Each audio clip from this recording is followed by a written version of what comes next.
Hello guys, আমরা এখন আছি সেন্ট মার্টিনের একদম পশ্চিম দিকে। আর সেন্ট মার্টিনের পূর্ব দিক উত্তর দিকে থেকে পশ্চিম দিকটা অনেকটা বেশি সুন্দর, কারণ এখান থেকে যদি একদম বীচ দেখা যায় তাহলে বীচে প্রচুর কোরাল এবং প্রচুর ঝিনুক পাওয়া যায়, প্রচুর পরিমাণে ঝিনুক পাওয়া যায়। আর এই সাইডটা এইটা প্রচুর নারিকেল গাছ, কারণ যেহেতু আমরা জানি সেন্ট মার্টিনের আর এক নাম নারিকেল জিঞ্জিরা, তো এখানে প্রচুর পরিমাণে নারিকেল গাছ, প্রচুর নারিকেল গাছ আছে। তবে আগের থেকে নারিকেল গাছ সংখ্যা অনেকটা কমে যাইতেছে, এবং গাছগুলোর দিকে যদি লক্ষ্য করা যায় গাছে খুব একটা বেশি নারিকেল নাই। কেন নারিকেল নাই? কারণ যেহেতু সিজন চলে আর প্রচুর নারিকেল এখানে দাম, যে ছোট্ট একটা নারিকেলের দাম 200, 250, 300 পর্যন্ত হয়। নারিকেলগুলো হয়তো বা তারা পেরে ফেলছে বিক্রি করার জন্য, কারণ যেহেতু সিজন আর 2-3 দিন আছে, 2-3 দিন পর আর সিজন থাকবে না। আর এটা স্থানীয় বাড়িঘর, এটা কোনো রিসোর্ট না, এটা দেখলে রিসোর্টের মতো মনে হয়, এটা স্থানীয় বাড়িঘর। এবং এখানে এটা সম্পূর্ণ স্থানীয়দের বাড়িঘর। হ্যাঁ, এটা পশ্চিম দিক বীচ এবং অনেক দূরে, পূর্ব বীচ থেকে অনেক দূরে। কারণ বিশেষ করে নারিকেল গাছগুলোর কারণে এই জায়গাটা একদম বই রাখা ছবির মতো লাগতেছে, সুন্দর, একদম পরিষ্কার পরিচ্ছন্ন, নিট অ্যান্ড ক্লিন। পরিষ্কার পরিচ্ছন্ন, নিচে হয়তো বা ময়লা মনে হতে পারে, কিন্তু এগুলো গাছের শুকনো পাতা। এই যে নারিকেল গাছ, নারিকেল বাগান, কত সুন্দর ছবির, একদম বই রাখা ছবির মতো। কিন্তু আমরা হয়তো বা সিজনে 2 মাস আসি দেখে আমাদের কাছে অনেক সুন্দর মনে হয়, জায়গাগুলো অনেক সুন্দর, নিট অ্যান্ড ক্লিন। কিন্তু এখন আমরা আছি শীতকালে, যে সমুদ্র খুবই শান্ত সৃষ্ট। কিন্তু যখন আষাঢ় মাস থাকে, 10 নম্বর বিপদ সংকেত, 8 নম্বর বিপদ সংকেত থাকে, তখন একটা বার ভাবুন তাদের পরিস্থিতি কতটা ভয়ঙ্করভাবে দাঁড়ায়।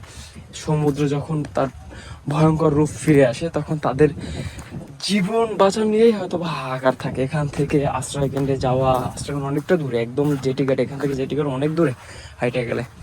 তো কতটা ভয়ঙ্কর পরিস্থিতির মধ্য থেকে তাদেরকে আসলে অতিক্রম করতে হয়। আর শুধু মাছের উপরে, এইখানে যারা আছে মাছের উপরে নির্ভর করে তাদেরকে থাকতে হয়। আর পাশে কিছু জমি আছে, এখানে কিছু কৃষিকাজ করে। আর এখানে প্রচুর পরিমাণে নারিকেল গাছ আর এই কেয়া গাছগুলোই বেশি পাওয়া যায়। যেমন এই যে কেয়া গাছের ঠেসমূল, এইটা তারা প্রচুর পরিমাণে লাগায় বীজ পারে, কারণ এটা থাকে তাদের বীজ। এই যে উপকূল যেটা বাড়িঘর কিছু হলো সমুদ্রের ঢেউ কমায় দেয়, এই যে, এবং প্রবাল থাকার কারণে সমুদ্রের কিছুটা কমে। কিন্তু সমুদ্র যখন ভয়ঙ্কর রূপ থাকে তখন তার কাজ হয় না, কেয়া গাছের উপছে পয়রা বেটে থাকে। এই যে একদম ছবির মতো। আর যেহেতু টুরিস্ট পয়েন্ট, আমাদের একটা জিনিস খেয়াল রাখতে, এখানে আমরা প্রচুর, যারা ট্যুরে আসে প্রচুর প্লাস্টিক বর্জ্য ফালায়, এই যে প্রচুর, যেটা সেন্ট মার্টিন ধ্বংসের জন্য সব থেকে বড় কারণ। এবং এখানে আমরা কিছু কিছু জিনিস দেখছি, যে প্রবালগুলা, অনেকে ছোট ছোট প্রবালগুলা সংগ্রহ করে নিয়ে যায়।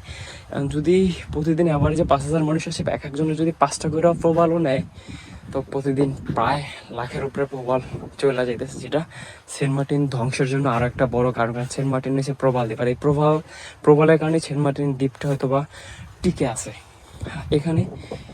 এই যে একটা অন্যরকম প্রবাল, সাদা প্রবাল। এই সাদা প্রবালটা আসলে, এই যে কত বড় একটা প্রবাল, এই প্রবালটা আমরা অন্য বিচে পাই না, উত্তর বিচে ছিলাম, উত্তর বিচে পাই না এখনো। এই যে এগুলো সাদা প্রবাল, এটা দেখতে অনেক সুন্দর। এই যে এটা হচ্ছে সাদা প্রবাল।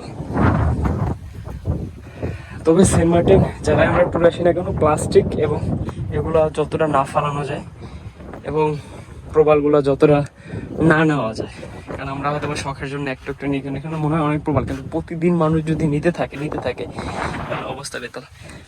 যেখানে এই যে পশ্চিম দিকে প্রচুর ঝিনুক পাওয়া যায়, এই যে এই ঝিনুক, এগুলো স্থানীয় যে মেয়ের ছোট বাচ্চারা আছে, ওরা এগুলো থেকে মালা বানায় বিক্রি করে। তো সিজন ওদের মোটামুটি একটা এক্সট্রা ইনকাম থাকে। এখানে সবাই মোটামুটি লেখাপড়া করে, যাদের সাথে কথা বললাম ছোট বাচ্চাদের সাথে, প্রায় সবাই লেখাপড়া করে, তাদের মোটামুটি একটা ভালো খরচা চলে যায়।